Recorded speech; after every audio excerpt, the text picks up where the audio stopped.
Hello student, Kalyani high secondary को online platform पर आपका स्वागत है। मैं हूं लखन दायमा, आपको भारतीय राज्य व्यवस्था पढ़ा रहा हूं। फ्रेंड, आज की क्लास में आपको पढ़ाने वाला हूं संसद में विधायी प्रक्रिया के बारे में। पिछली क्लास में मैंने आपको संसद की कार्यवाही के बारे में पढ़ाया था, उसका जो बचा हुआ पार्ट है वह आज हम आपको पूरा पढ़ाएंगे। देखिए, इसमें संसद में विधायी प्रक्रिया। अब यहाँ पर जो संसद में विधायी प्रक्रिया शब्द आया है तो इसका अर्थ क्या होता है ये अपने को पहले पता होना चाहिए। तो विधायी प्रक्रिया का मतलब होता है विधि बनाने या कानून बनाने। ठीक है, विधि बनाने या कानून बनाने की प्रक्रिया को हम विधायी प्रक्रिया कहते हैं। आ रहा समझ में? ये आपको ध्यान रखना होगा। अब हमारे भारतीय संविधान में इस विधायी प्रक्रिया से संबंधित संविधान में कहां पर प्रावधान है तो भारतीय संविधान के अनुच्छेद 107 से लेकर अनुच्छेद 111 तक ये विधायी प्रक्रिया का प्रावधान हमारे भारतीय संविधान में किया गया है। तो ये आपको ध्यान रखना होगा फ्रेंड। अब इस विधायी प्रक्रिया में हम क्या पढ़ेंगे तो इसमें हम आपको विधेयकों के बारे में पढ़ाएंगे। तो देखिए इसमें कि विधेयक किसे कहा जाता है।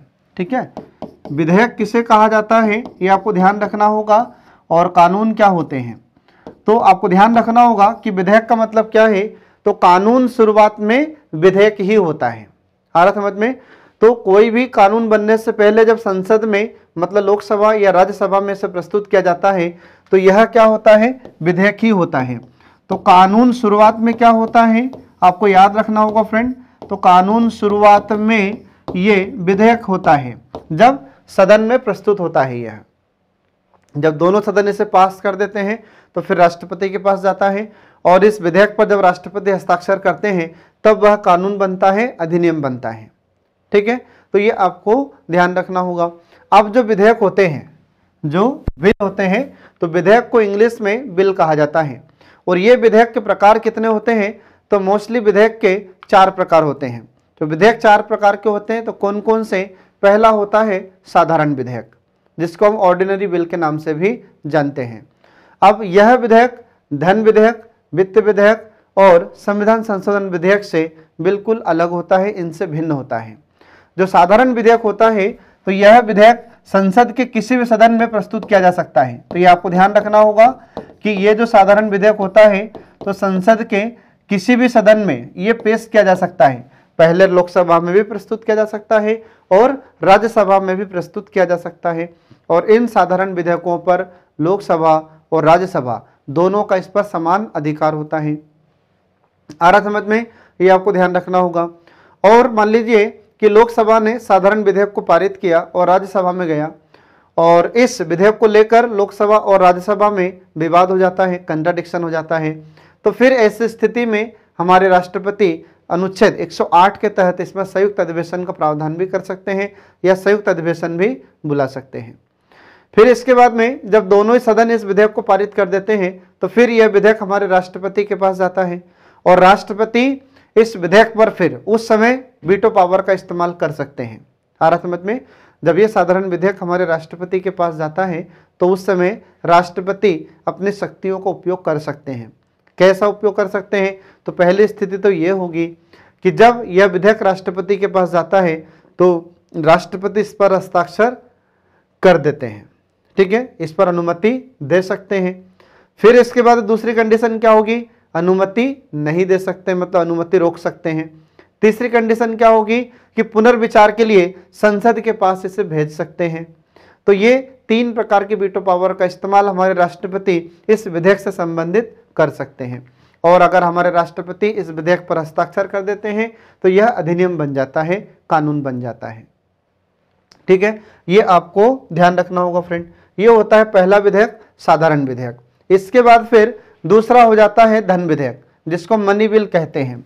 अब ये धन विधेयक के मामले में कुछ बातें आपको इंपॉर्टेंट बहुत ज़्यादा इंपॉर्टेंट है इसमें, जो आपको याद रखना होगा। तो कुछ फैक्ट इसमें इंपॉर्टेंट हैं जो आपको ध्यान रखना होगा। तो पहली बात कि धन विधेयक का प्रावधान भारतीय संविधान के किस अनुच्छेद में है? तो आपको ध्यान रखना होगा कि भारतीय संविधान के अनुच्छेद, ठीक है, भारतीय संविधान के अनुच्छेद 110 में आर्टिकल 110, तो अनुच्छेद 110 में यह धन विधेयक का प्रावधान किया गया है। इसको जरूर याद रखना, एग्जाम में कई बार आपसे पूछा जाता है। और ये जो धन विधेयक होता है तो धन विधेयक कहते किसे हैं?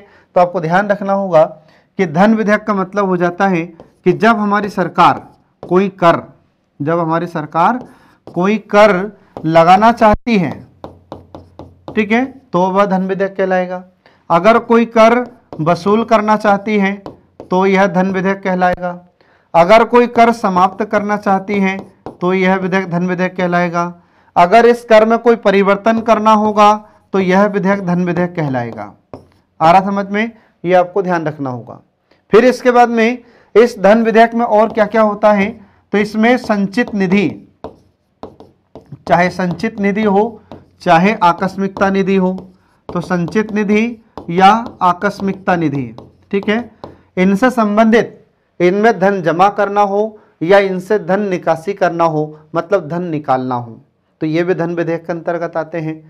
आ रहा समझ में? फिर इसके बाद में हमारी सरकार को, मतलब भारत सरकार को, तो भारत सरकार को यदि धन उधार लेना है, आ रहा समझ में, तो भारत सरकार को अगर धन उधार लेना है तो इससे संबंधित भी अगर कोई विधेयक लोकसभा में प्रस्तुत किया जाता है तो वह विधेयक कहलाता है धन विधेयक। ठीक है फ्रेंड, तो ये आपको ध्यान रखना होगा। तो ये हमने धन विधेयक से संबंधित कुछ महत्वपूर्ण तथ्य आपको बताए हैं। अब इसके बाद में कि जो धन विधेयक होता है तो इसको प्रमाणित कौन करता है कि यह धन विधेयक है, तो आपको ध्यान रखना होगा धन विधेयक को प्रमाणित हमारा लोकसभा का अध्यक्ष करता है। आ रहा समझ में?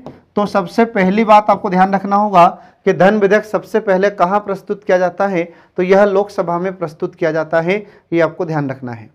ठीक है, अब लोकसभा में सबसे पहले यह विधेयक धन विधेयक प्रस्तुत किया जाता है और लोकसभा का अध्यक्ष यह प्रमाणित करता है कि यह विधेयक धन विधेयक है, मतलब उस पर लिख देता है कि यह विधेयक धन विधेयक है। इसके बाद में धन विधेयक पर अधिकार सिर्फ हमारी लोकसभा का ही होता है और धन विधेयक को लोकसभा में प्रस्तुत करने से पहले हमारे राष्ट्रपति से परमिशन, अनुमति ले ली जाती है और इसलिए इस पर हमारे राष्ट्रपति हस्ताक्षर करने से मना नहीं करते हैं। ठीक है, अब इसके बाद में जब लोकसभा इसे पास कर देती है, किसको? इस धन विधेयक को, तो धन विधेयक को जब लोकसभा पास कर देती है तो राज्यसभा के पास जाता है और राज्यसभा इसे मात्र 14 दिनों तक रख सकती है। किसको? धन विधेयक को। कितने दिन रख सकती है राज्यसभा? 14 दिन। ये आपको ध्यान रखना होगा। एग्जाम में आपसे क्वेश्चन पूछा जाता है कि राज्यसभा का अधिकार धन विधेयक पर कितने दिनों तक होता है, तो राज्यसभा का अधिकार मात्र 14 दिनों तक होता है। यदि राज्यसभा 14 दिनों के अंदर इसे पारित कर देती है तो ठीक है, और नहीं तो 14 दिनों के बाद यह ऑटोमेटिक पारित मान लिया जाता है। आ रहा समझ में? राज्यसभा इस धन विधेयक में न तो कोई संशोधन कर सकती है और न ही इसे खारिज कर सकती है। तो फिर क्या कर सकती है? तो राज्यसभा इस धन विधेयक के मामले में सिर्फ चर्चा कर सकती है या सिफारिश कर सकती है, बाकी न तो इसमें संशोधन कर सकती है और न ही इसे खारिज कर सकती है। आ रहा समझ में? तो ये आपको ध्यान रखना होगा फ्रेंड। तो ये होता है धन विधेयक और इससे संबंधित कुछ इंपॉर्टेंट फैक्ट जो मैंने आपको बताए हैं। ठीक है, अब इसके बाद में आते हैं वित्त विधेयक पर। अगला जाता है वित्त विधेयक। आप वित्त विधेयक को इंग्लिश में फाइनेंशियल बिल कहते हैं। ठीक है, अब फाइनेंशियल बिल या वित्त विधेयक ये क्या होता है, तो सरल भाषा में आपको ध्यान रखना होगा कि वित्त विधेयक क्या है, तो वित्त से संबंधित, ठीक है, वित्त से संबंधित विधेयक ये कहलाता है वित्त विधेयक। ये आपको ध्यान रखना होगा। तो वित्त विधेयक क्या है, तो वित्त से संबंधित जो विधेयक होता है उसे वित्त विधेयक कहा जाता है। ये आपको ध्यान रखना होगा। अब इसके बाद में जो वित्त विधेयक होता है तो इसी में क्या धन विधेयक आता है, तो बिल्कुल आपको ध्यान रखना होगा कि जैसे एक मैं सर्कल बना देता हूं कि ये जो सर्कल है ये है धन विधेयक, ये क्या है? धन विधेयक है, और इसके बाद फिर इसके बाहरी क्षेत्र जो होता है यह होता है वित्त विधेयक। ये क्या हो जाता है? ये होता है वित्त विधेयक। अब इसका मतलब क्या हो गया?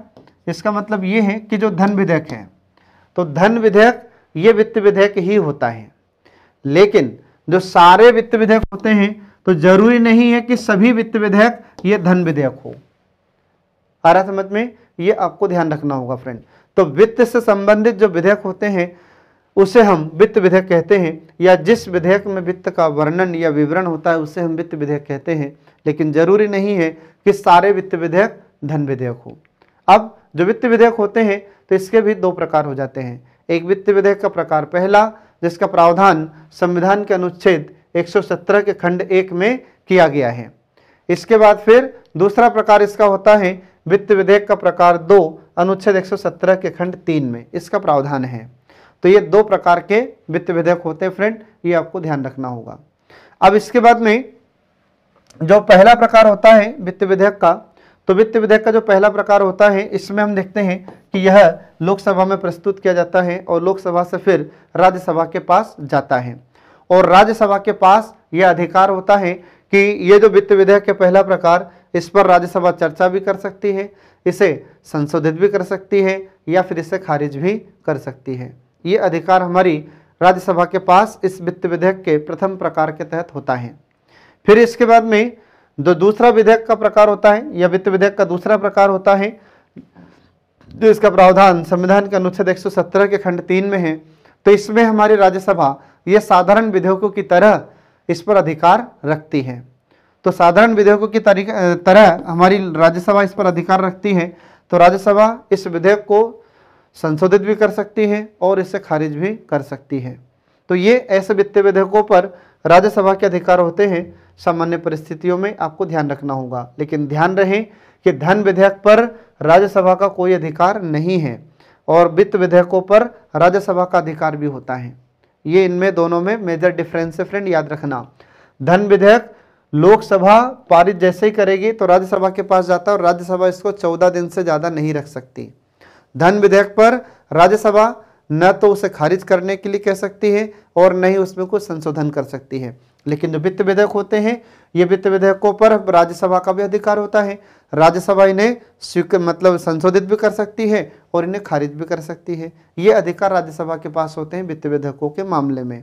ध्यान रहे कि सारे वित्त विधेयक सारे धन विधेयक नहीं होते, लेकिन जो धन विधेयक होता है वह वित्त विधेयक होता है। ये आपको ध्यान रखना होगा फ्रेंड। तो ये मैंने आपको बताया इसके 3 प्रकार विधेयक के। अब इसके बाद में चौथा प्रकार देखिए।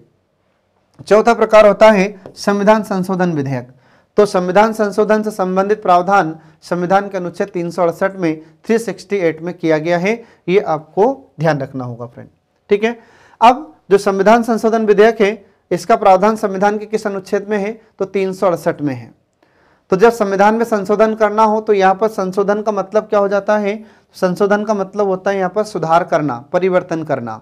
तो जब संविधान में हम कुछ सुधार करते हैं, परिवर्तन करते हैं तो उसे संशोधन कहा जाता है। और संविधान में संशोधन करने के लिए, सुधार करने के लिए जो विधेयक पेश किया जाता है उसको कहते हैं संविधान संशोधन विधेयक और इसका प्रावधान संविधान के अनुच्छेद 368 में किया गया है। अब ये कितने प्रकार के होते हैं, तो ध्यान रखिएगा कि संविधान संशोधन विधेयक मुख्य रूप से 2 ही प्रकार के होते हैं, ठीक है। या इसमें जो संशोधन होता है वह 2 प्रकार से होता है। तो वे 2 प्रकार कौन कौन से हो जाते हैं, तो पहला प्रकार हो जाता है विशेष बहुमत। आ रहा समझ में। तो संविधान में संशोधन अनुच्छेद 368 के तहत कितने प्रकार से होता है, 2 प्रकार से। पहला प्रकार क्या है, विशेष बहुमत के द्वारा संविधान संशोधन। इसका मतलब ये हुआ कि संसद के दोनों सदनों में उपस्थित और मतदान करने वाले सदस्यों के 2/3 बहुमत से जब कोई संशोधन किया जाता है तो उसे हम कहते हैं विशेष बहुमत से संशोधन। इसके बाद फिर इसी का जो दूसरा प्रकार है कि विशेष बहुमत और आधे से अधिक राज्यों की विधानसभाओं के द्वारा समर्थन। इसका मतलब यह हुआ कि जब दोनों सदन किसी विधेयक को 2/3 बहुमत से पारित कर देते हैं, मतलब उपस्थित और मतदान करने वाले सदस्यों के 2/3 बहुमत से दोनों सदन इसको पारित कर देते हैं, इसके बाद राज्यसभा के पास जाता है और राज्यों की विधानसभाओं के पास जाता है और राज्यों की विधानसभा भी इसे आधे से अधिक राज्यों की विधानसभाओं के द्वारा इसे साधारण बहुमत से पारित कर दिया जाए, ठीक है। तो ये इसका दूसरा प्रकार होगा, ध्यान रखना। क्या हो गया ये, तो आपको ध्यान रखना होगा कि जो विशेष बहुमत और आधे से अधिक राज्यों के विधानसभाओं के द्वारा समर्थन, इसका मतलब ये होगा तो पहले तो किसको पास करना पड़ेगा, तो लोकसभा को 2/3 बहुमत से पारित करना होगा। फिर जो राज्यसभा है तो राज्यसभा को 2/3 बहुमत से पारित करना होगा। फिर इसके बाद में राज्यों की जो विधानसभाएं हैं, ठीक है, तो राज्यों की विधानसभाओं के द्वारा इसे पारित करना पड़ेगा। तो राज्यों की विधानसभाओं को पारित करना है तो इन्हें अब यहाँ पर विशेष बहुमत की आवश्यकता नहीं है। ये राज्यों की विधानसभा इसे किस प्रकार से पारित करेगी, तो इसे साधारण बहुमत से पारित करेगी, साधारण बहुमत से इसे पारित करेगी, लेकिन आधे से अधिक राज्यों की विधानसभाओं के द्वारा इसे पारित करना पड़ेगा। आ रहा समझ में। जैसे वर्तमान में हम देखें तो हमारे भारत में अब कितने राज्य हैं 2022 में, तो वर्तमान में 28 राज्य हैं। अब इन 28 राज्यों के आधे से अधिक विधानसभाओं के द्वारा, मतलब 15 राज्यों की विधानसभाओं के द्वारा इसे पारित करना पड़ेगा। और 15 राज्यों की विधानसभा इसे किस प्रकार से पारित करेगी, तो साधारण बहुमत से इसे पारित करेगी। तो ये होता है संविधान संशोधन का दूसरा प्रकार। फिर एक तीसरा प्रकार होता है साधारण विधि के द्वारा। तो इसका हमारे भारतीय संविधान के अनुच्छेद 368 में कोई प्रावधान नहीं है। तो जो साधारण विधि से संशोधन होता है उसमें दोनों सदनों के आधे से एक अधिक मत के द्वारा या आधे से अधिक बहुमत के द्वारा इसे पारित कर दिया जाता है। तो बहुमत, साधारण बहुमत का मतलब होता है कि लोकसभा के आधे से अधिक सदस्यों के द्वारा पारित कर दिया जाए, और राज्यसभा है उसमें राज्यसभा के सदस्यों के आधे से अधिक सदस्यों के द्वारा उसे पारित कर दिया जाए, तो उसे कहते हैं साधारण बहुमत। तो इस साधारण बहुमत का प्रावधान या साधारण बहुमत से जो संविधान संशोधन होता है, इसका प्रावधान हमारे संविधान के अनुच्छेद 368 में नहीं है, ये आपको ध्यान रखना होगा। तो एग्जाम में भी अगर आपसे क्वेश्चन पूछा जाए कि बताइए हमारे भारतीय संविधान के अनुच्छेद 368 में कितने प्रकार से संविधान संशोधन का प्रावधान है, तो 2 ही प्रकार है फ्रेंड, याद रखना। ठीक है, कौन कौन से, तो ये मैंने अभी आपको बताए हैं। अब इसके बाद में आगे बढ़ते हैं संसद में बजट संबंधी प्रक्रिया। अब संसद में बजट संबंधी प्रक्रिया, ये भी एक बहुत महत्वपूर्ण टॉपिक है। एग्जाम में आपसे क्वेश्चन इससे बार बार पूछे जाते हैं। ठीक है, अब हमारी भारत की संसद में बजट प्रक्रिया किन किन चरणों से होकर गुजरती है, ये मैं आपको बताता हूँ। तो इस बजट संबंधी प्रक्रिया को पढ़ने से पहले आपको बजट के बारे में जानना जरूरी होगा। ठीक है, तो बजट ये किस भाषा का शब्द है और इसका अर्थ क्या होता है, इसके बारे में आपको याद रखना होगा। तो जो बजट शब्द होता है, तो बजट शब्द फ्रेंच भाषा के बुजेट से मिलकर बना है। किससे मिलकर बना है, बुजेट से मिलकर बना है। तो फ्रेंच भाषा में बजट को ये लोग बुजेट कहते हैं, और ये फ्रेंच भाषा के बुजेट शब्द से मिलकर ये बजट शब्द बना है, जिसका अर्थ क्या होता है, तो इसका अर्थ होता है चमड़े का थैला। ये आपको ध्यान रखना होगा। क्या अर्थ हो जाता है इसका, चमड़े का थैला या लेदर बैग इसको कहा जाता है फ्रेंड। आ रहा समझ में।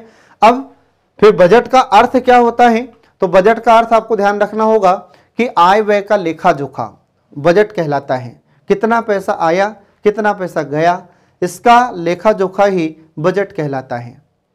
आपने देखा होगा कि आपके घरों में भी ये बजट होता है। मतलब हमारे पिताजी कभी कहते रहते हैं कि यार इतना बजट था पिछले महीने, अब ये महीने बजट ज़्यादा बन गया है। तो बजट क्या है, कितना पैसा आया और कितना पैसा गया, उसका लेखा जोखा ही बजट कहलाता है। तो आय व्यय का लेखा जोखा होता है बजट, ये आपको ध्यान रखना होगा। ठीक है, अब जिस बजट की हम बात कर रहे हैं, तो इस बजट को हमारे भारत में कब पेश किया गया था, इसके बारे में आपको याद रखना होगा।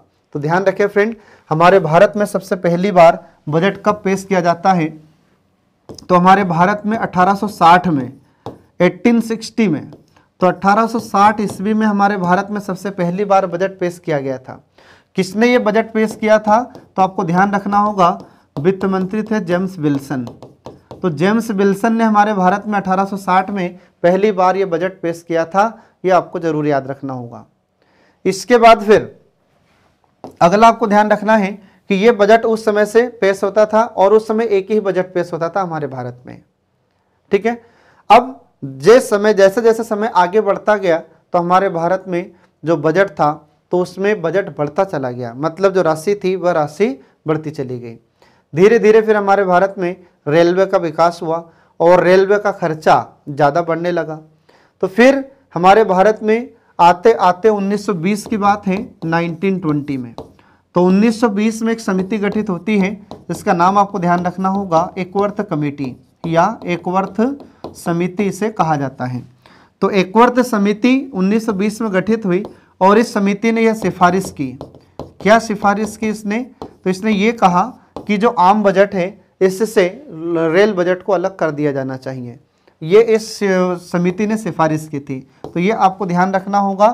तो एग्जाम में आपसे क्वेश्चन पूछा जा सकता है कि आम बजट से रेल बजट को अलग करने के लिए कौन सी समिति गठित हुई थी, तो इसका नाम था एकवर्थ कमेटी। तो एकवर्थ समिति ने कहा था कि जो आम बजट है, ठीक है, जो आम बजट है, तो आम बजट से रेल बजट को अलग कर दिया जाना चाहिए। ये आपको ध्यान रखना होगा। तो आम बजट से रेल बजट को अलग कर दिया जाए, ये इन्होंने कहा था। किसने, ई एकवर्थ ने। तो एकवर्थ ने एकवर्थ कमेटी के माध्यम से अपनी सिफारिश की थी कि जो आम बजट है इससे रेल बजट को अलग, मतलब आम बजट से रेल बजट को अलग कर दिया जाना चाहिए, क्योंकि जो रेल बजट है, रेल मंत्रालय, रेल विभाग है, ये भारत का सबसे बड़ा विभाग है और इसके खर्चे भी ज़्यादा होते हैं, आय भी ज़्यादा होती है, तो इसका लेखा जोखा अलग ही होना चाहिए।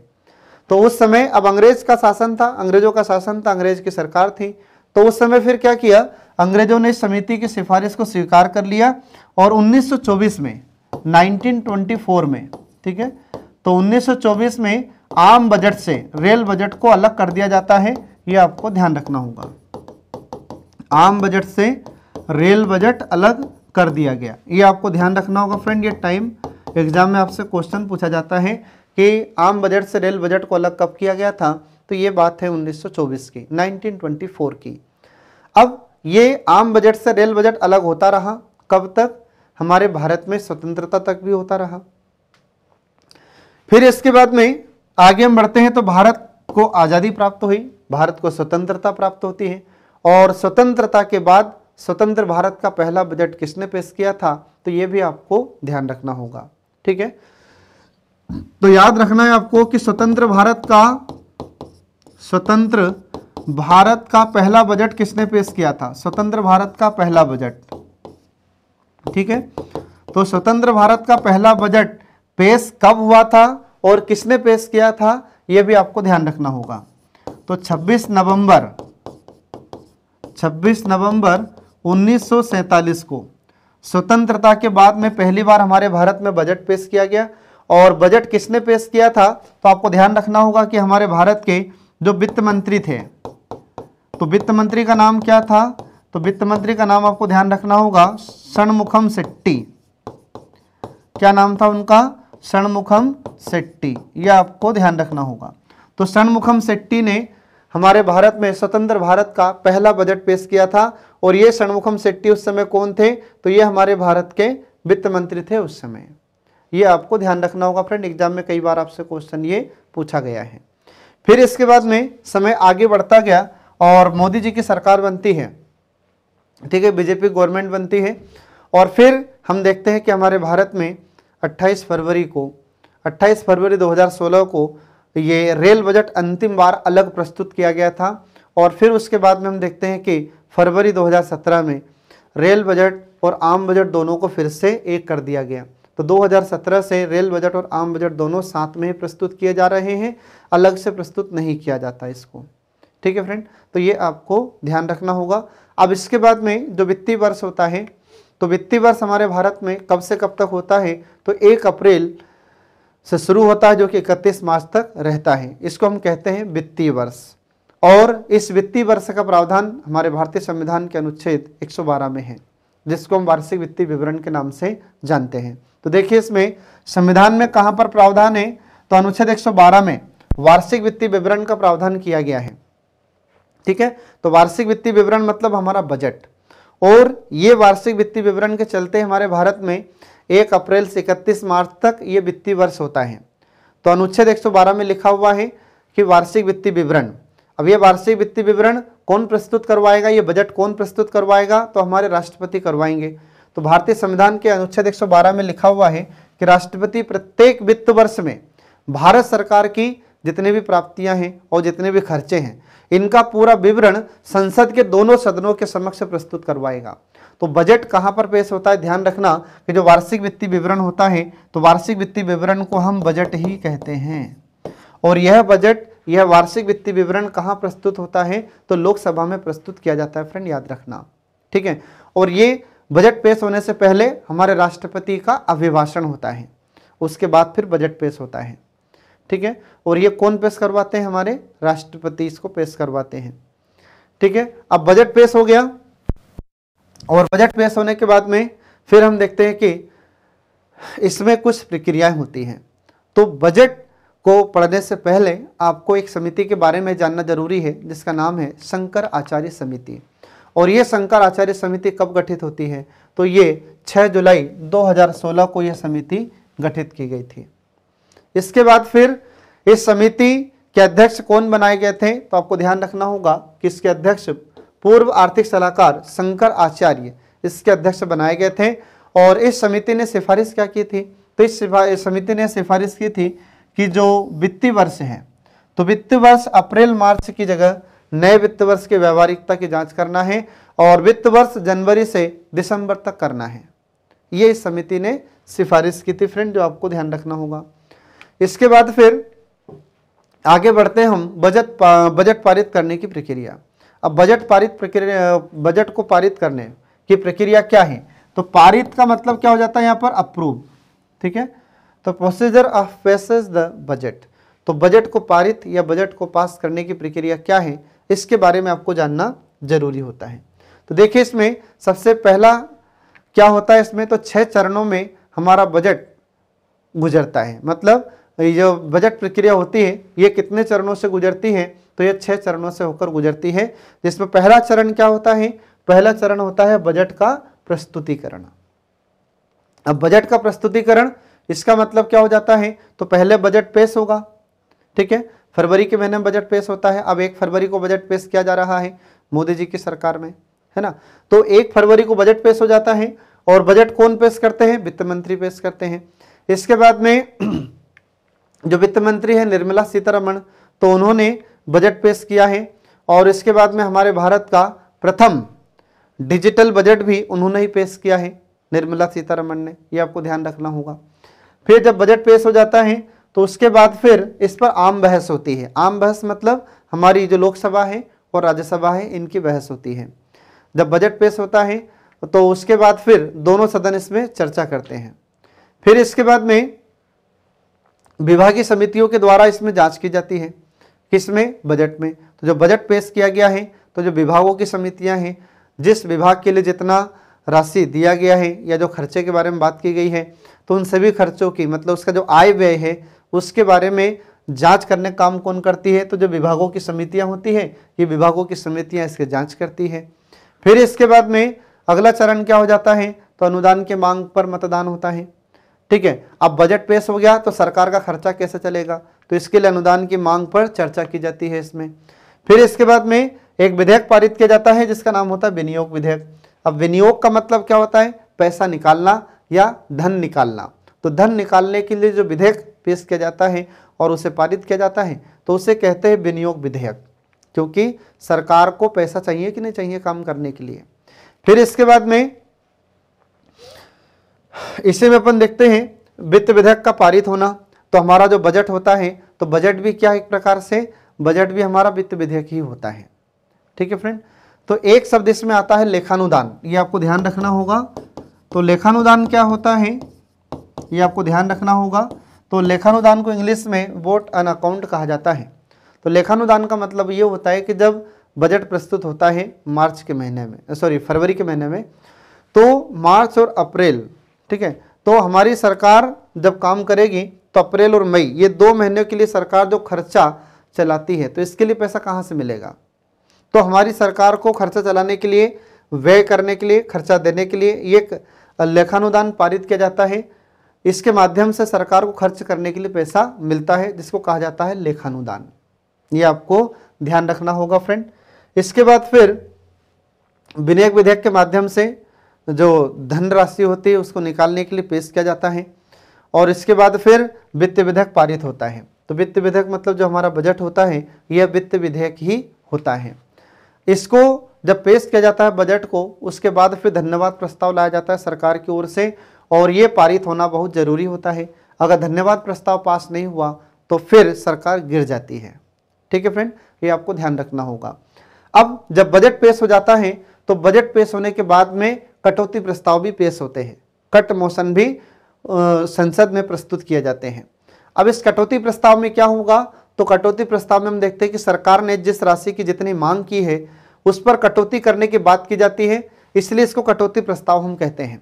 सरकार के द्वारा, विभागों के मंत्रियों के द्वारा जिस योजना से संबंधित जितने राशि की मांग की गई है उस राशि में कटौती करने के लिए जो प्रस्ताव पेश किया जाता है उसे हम कहते हैं कटौती प्रस्ताव।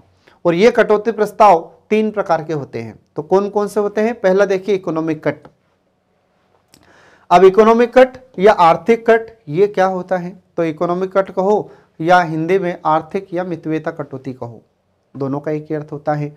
अब इसका मतलब क्या होता है इसका मतलब ये होता है कि जब सरकार में जो भी मंत्री है, जिस विभाग का भी मंत्री है, और उस विभाग से संबंधित जो भी योजना चलाई जा रही है और उस योजना के लिए जितनी राशि मांगी गई है, ठीक है, तो उस योजना की राशि में एक लमसम कटौती के लिए जब प्रस्ताव पेश किया जाता है तो उसे कहते हैं आर्थिक या मितव्ययिता कटौती प्रस्ताव। आ रहा समझ में? उदाहरण के लिए हमने मान लिया कि जो आयुष्मान भारत योजना है, ठीक है, जो आयुष्मान योजना है, अब इस आयुष्मान योजना के लिए एक उदाहरण के लिए बता रहा हूं मैं आपको, है ना, सिर्फ एक एग्जांपल आपको बता रहा हूं कि मान लीजिए कि हमारी सरकार के द्वारा आयुष्मान योजना के लिए 1 लाख करोड़ रुपए मांगा गया। कितना मांगा गया? 1 लाख करोड़ रुपया, ठीक है। अब 1 लाख करोड़ रुपए की मांग की गई, तो फिर अब विपक्ष क्या कहेगा इसमें? तो विपक्ष कहेगा कि यार एक काम करो, 1 लाख करोड़ तो बहुत ज्यादा हो रहे हैं, इसमें एक लमसम कटौती कर ली जाए। कितनी? तो बोले कि 1 लाख करोड़ की जगह 50,000 करोड़ कर देना चाहिए। कितना कर देना चाहिए? 50,000 करोड़। 50,000 करोड़ की राशि इसमें काट ली जानी चाहिए। तो जब एक लमसम अमाउंट, एक लमसम राशि काटने के लिए एक प्रस्ताव पेश किया जाता है तो उसे कहते हैं मितव्ययिता कटौती प्रस्ताव या आर्थिक कटौती प्रस्ताव। तो इस प्रस्ताव में एक लमसम अमाउंट काटने की बात की जाती है, ये आपको ध्यान रखना होगा, ठीक है फ्रेंड। अब इसके बाद में फिर अगला जाता है दूसरा कटौती प्रस्ताव, सांकेतिक कटौती प्रस्ताव, जिसको टोकन कट भी कहते हैं। अब ये टोकन कट क्या होता है या सांकेतिक कटौती प्रस्ताव क्या होता है? तो इसमें सरकार की नीतियों का सीधा सीधा विरोध किया जाता है। आ रहा समझ में? तो सीधा सीधा विरोध कैसे किया जाता है? तो अभी थोड़ी देर पहले मैंने आपको बताया था कि जो आयुष्मान भारत योजना चल रही है, अब मान लीजिए कि आयुष्मान भारत योजना में 1 लाख करोड़ की मांग की गई। कितने रुपए की? तो इसमें हमारी सरकार ने रुपए 1 लाख करोड़ की मांग की। अब विपक्ष क्या कहेगा? तो विपक्ष कहेगा कि नहीं, ये सही नहीं है। तो जब विपक्ष सरकार की नीतियों का विरोध करता है और जब बजट पेश किया जाता है, उस बजट में कहा गया था कि हमें 1 लाख करोड़ रुपए की अब और आवश्यकता होगी, तो विपक्ष क्या कहेगा? तो विपक्ष प्रस्ताव पेश करेगा सांकेतिक कटौती प्रस्ताव, और इसमें कहेगा विपक्ष की एक काम करते, जो 1 लाख करोड़ रुपए मांगा गया है, 1 लाख करोड़, ठीक है, तो जो 1 लाख करोड़ रुपए की मांग की गई है ये सही नहीं है। तो क्या करें? तो बोले कि 1 लाख करोड़ को काटकर कितना कर दिया जाए? तो सीधा सीधा 1 रुपए कर दिया जाए। कितना कर दिया जाए? रुपए 1 कर दिया जाए। मतलब ये कि सरकार की नीतियों की इसमें सीधा सीधा विरोध होता है, सरकार की नीतियों की इसमें निंदा की जाती है, पूरा विरोध होता है और पूरी राशि को काटकर कितना कर दिया जाता है? 1 रुपया कर दिया जाता है। इसका मतलब यह हुआ कि सीधे सीधे इसमें सरकार की नीतियों का विरोध होता है। ये आपको ध्यान रखना होगा फ्रेंड। इसके बाद फिर क्या होता है? अगला प्रस्ताव आ जाता है नीतिगत कटौती प्रस्ताव। अब नीतिगत कटौती प्रस्ताव क्या होता है? पॉलिसी कट इसे कहा जाता है। तो इसमें जब सरकार किसी योजना की राशि की मांग करती है, तो जैसे अपन बार बार एक ही योजना का उदाहरण अपन ले रहे हैं, तो अपन ने मान लिया जैसे प्रधानमंत्री आवास योजना। अगला आ जाता है प्रधानमंत्री आवास योजना, ठीक है। अब जो प्रधानमंत्री आवास योजना है, अब इस योजना के तहत, ठीक है, इस योजना के तहत सरकार ने क्या किया? सरकार ने मान लीजिए कि इसमें 100 करोड़ रुपए मांगे। कितने? 100 करोड़ रुपए की मांग की। अब इसमें क्या होगा? तो सरकार इसमें यह कहेगी कि जो 100 करोड़, मतलब जो विपक्ष की पार्टी है, तो विपक्षी दल ये कहेगा कि इसमें जो पॉलिसी कट है या नीतिगत कट है, तो इसमें क्या होगा? नीतिगत कटौती में तो इसमें कहेंगे कि एक सांकेतिक तौर पर सीधे सीधे कितने पैसे काटे जाए? तो बोले कि रुपए 100, मात्र 100 रुपए इसमें काट लिए जाए बस। तो इसमें को बहुत ज्यादा विरोध नहीं होता है। तो ऐसे प्रस्ताव को हम नीतिगत कटौती कहते हैं। ये आपको ध्यान रखना होगा फ्रेंड, ठीक है। तो इस प्रकार से हम देखते हैं कि ये 3 प्रस्ताव मैंने आपको यहाँ पर बताए हैं फ्रेंड, और एग्जाम में आपसे क्वेश्चन ये पूछा जाता है, बहुत इंपॉर्टेंट है। एग्जाम में क्वेश्चन पूछा गया है कि किस समय या किस कटौती प्रस्ताव में सरकार की नीतियों का विरोध होता है और राशि को काटकर 1 रुपये करने की बात की जाती है। तो ये आपको ध्यान रखना होगा, सांकेतिक कटौती प्रस्ताव। और किस कटौती प्रस्ताव में 100 रुपये करने, मात्र 100 रुपये काटने की बात की जाती है, तो ये नीतिगत कटौती में होता है। और लमसम अमाउंट किस एक कटौती प्रस्ताव में की जाती है? तो ये मितव्ययता कटौती प्रस्ताव या इकोनॉमिक कट में ऐसा प्रावधान किया जाता है। तो ये आपको ध्यान रखना होगा फ्रेंड, ठीक है। अब इसके बाद देखिए अगला जाता है भारतीय संविधान का अनुच्छेद 265, ठीक है।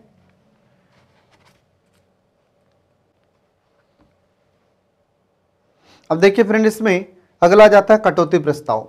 अब इसे कटौती प्रस्ताव क्यों कहा जाता है, इसको कट मोशन क्यों कहा जाता है, इसका मतलब ये होता है कि सरकार के द्वारा जब किसी भी योजना से संबंधित राशि की मांग की जाती है और उस राशि में कटौती करने के लिए जो प्रस्ताव पेश किया जाता है उसे कटौती प्रस्ताव कहते हैं। ये आपको ध्यान रखना होगा। और ये जो कटौती प्रस्ताव होता है यह कितने प्रकार का होता है, तो इसके 3 प्रकार होते हैं फ्रेंड।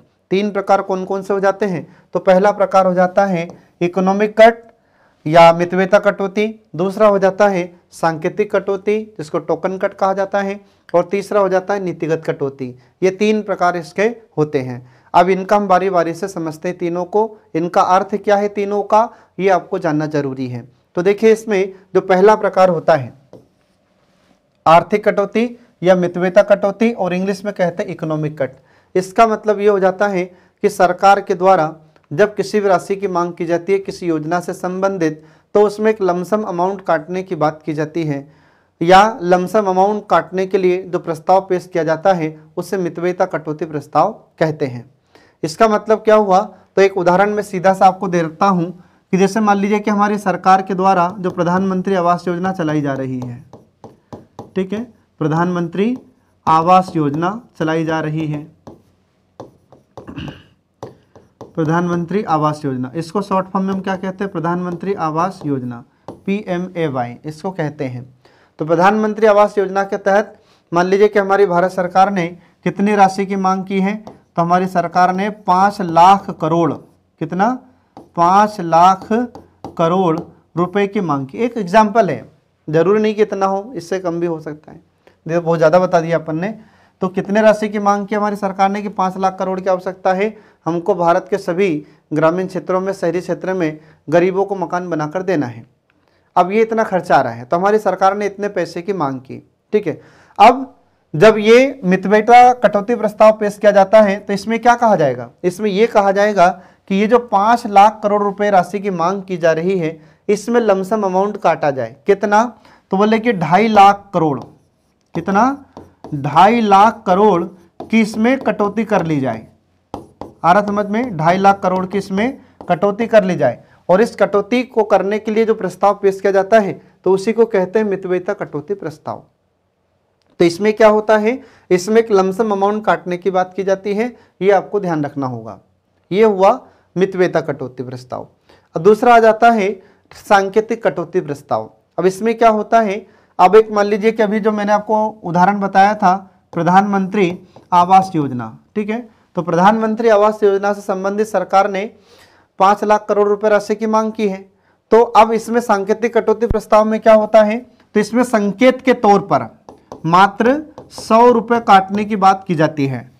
तो ऐसे प्रस्ताव को सांकेतिक कटौती प्रस्ताव कहते हैं, ये आपको ध्यान रखना होगा। इसमें कितने राशि काटने की मांग होती है, मात्र संकेत के तौर पर 100 रुपए काटने की मांग होती है। अब इसके बाद में तीसरा प्रस्ताव क्या होता है, नीतिगत कटौती, जिसको इंग्लिश में पॉलिसी कट कहते हैं। अब इसका मतलब क्या होता है, इसका मतलब ये हुआ कि सरकार ने प्रधानमंत्री आवास योजना के तहत जो 5 लाख करोड़ रुपए की मांग की है, तो इस प्रस्ताव में कहा जाता है कि जो राशि है उसको काटकर कितना कर दिया जाए, तो 1 रुपये कर दिया जाए। जो 5 लाख करोड़ की मांग की है सरकार ने, उसको काटकर कितना कर दिया जाए, तो उस राशि को काटकर 1 रुपया कर दिया जाए। इसका मतलब ये होता है कि सरकार की नीतियों का इसमें सीधा सीधा विरोध होता है नीतिगत कटौती में, पॉलिसी कट में। तो ये आपको ध्यान रखना होगा। इन तीनों से क्वेश्चन आपसे समय समय पर पूछे गए फ्रेंड। अब इसके बाद में आगे बढ़ते हैं, तो अगला देखिए इसमें अनुच्छेद 265 आर्टिकल 265। तो अनुच्छेद 265 में किसके बारे में प्रावधान किया गया है, तो अनुच्छेद 265 में लिखा है प्राधिकार के बिना कर नहीं।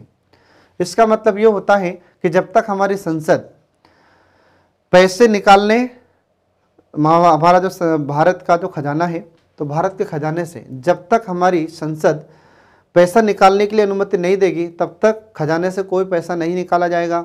और जब तक खर्च करने के लिए भी अनुमति नहीं देगी संसद, तब तक भी 1 रुपया खर्च भी नहीं किया जा सकता। इसको कहा जाता है प्राधिकार के बिना कर नहीं। आ रहा समझ में? फिर इसके बाद में अगला जाता है दूसरा अनुच्छेद, आर्टिकल 266, अनुच्छेद 266। तो अनुच्छेद 266 में संचित निधि का प्रावधान किया गया है। संचित निधि का मतलब ये होता है कि संचित निधि से संबंधित सदन में सिर्फ चर्चा की जा सकती है, इस पर वोटिंग कभी नहीं होती। और इसी संचित निधि से हम देखते हैं कि हमारे भारत के कुछ संवैधानिक पदाधिकारियों को वेतन इसे संचित निधि से दिया जाता है। तो ये आपको ध्यान रखना होगा फ्रेंड। इसके बाद फिर अगला जाता है तीसरा अनुच्छेद 267, आर्टिकल 267। इसमें आकस्मिकता निधि का प्रावधान किया गया है, कंटिजेंसी फंड का प्रावधान इसमें किया गया है। अब ये कंटिजेंसी फंड क्या है, आकस्मिकता निधि क्या है?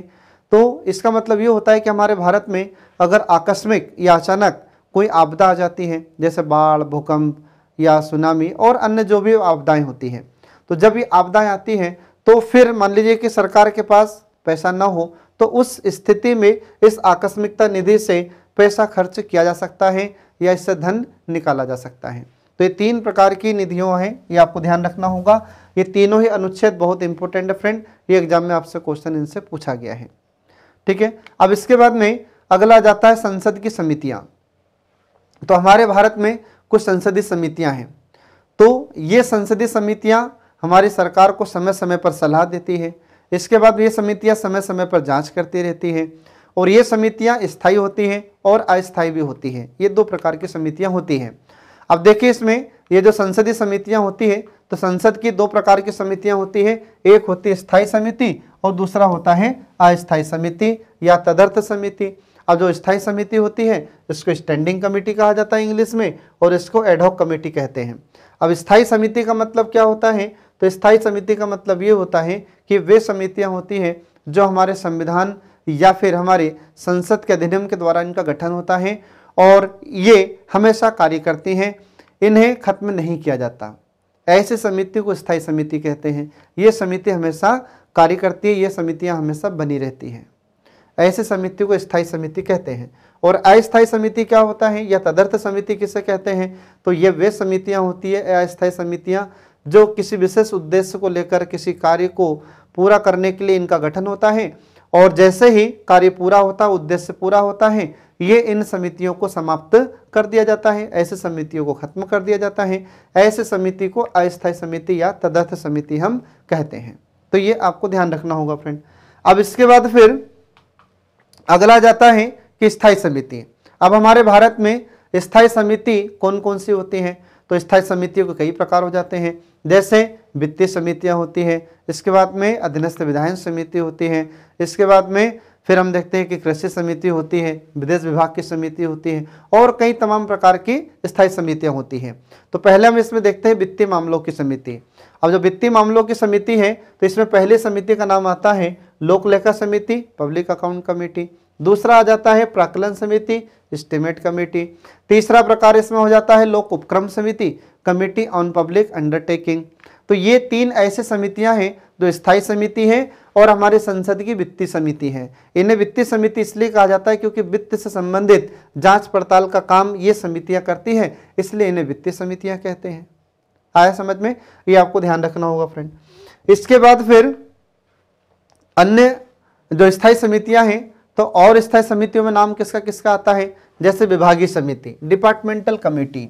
अब विभागीय समिति का मतलब क्या होता है कि हमारे जो केंद्र सरकार के विभाग होते हैं, तो इनसे संबंधित भी कुछ समितियां होती है जिसको विभागीय समिति कहते हैं, और ये समिति भी स्थायी होती है। इसके बाद फिर अगला जाता है अनुसूचित जाति और अनुसूचित जनजातियों के कल्याण से संबंधित समिति। तो ऐसी समिति भी स्थायी समिति होती है जो हमेशा बनी रहती है, हमेशा इसमें अध्यक्ष और सदस्य कार्य करते हैं। इसके बाद फिर अगली समिति का नाम आ जाता है कार्य मंत्रणा समिति। तो बिजनेस एडवाइजरी कमिटीज, इसका मतलब क्या हो जाता है कि समय समय पर ये समितियां सलाह देती रहती हैं। आ रहा समझ में? ये समितियां एडवाइजरी के रूप में काम करती हैं, इसलिए इन्हें कार्य मंत्रणा समिति के नाम से हम जानते हैं। इसके बाद फिर अगली समिति का नाम आ जाता है विशेष अधिकार समिति। तो विशेष अधिकारों से संबंधित समय समय पर सुझाव देना, सिफारिशें करना, ये समितियों का कार्य होता है। अब इसके बाद फिर अगली समिति आ जाती है अस्थायी समिति या तदर्थ समिति। अब ये वे समितियां होती हैं जो किसी विशेष उद्देश्य को ध्यान में रखकर गठित की जाती है और जैसे उद्देश्य पूरा होता है इन समितियों को समाप्त कर दिया जाता है। ऐसे समिति को अस्थायी समिति या तदर्थ समिति और इंग्लिश में एडहॉक कमेटी कहते हैं।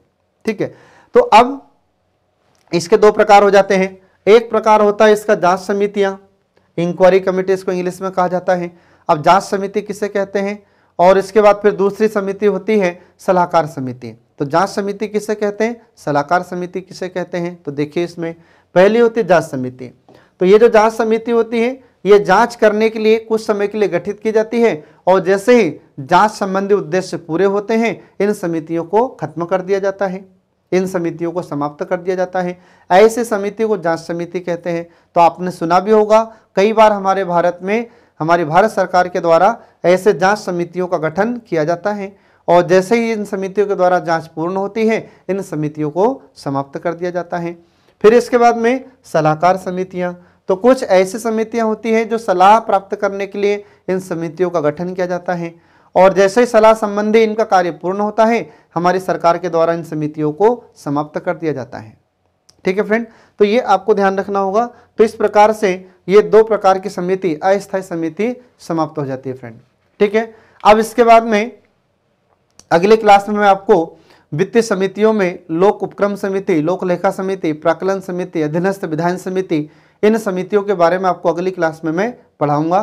तब तक के लिए पढ़ते रहिए, देखते रहिए कल्याणी IAS एकेडमी के सभी वीडियोस जो आपको प्रतियोगी परीक्षाओं में सफलता दिलाने में महत्वपूर्ण भूमिका निभाते हैं। Thanks for watching.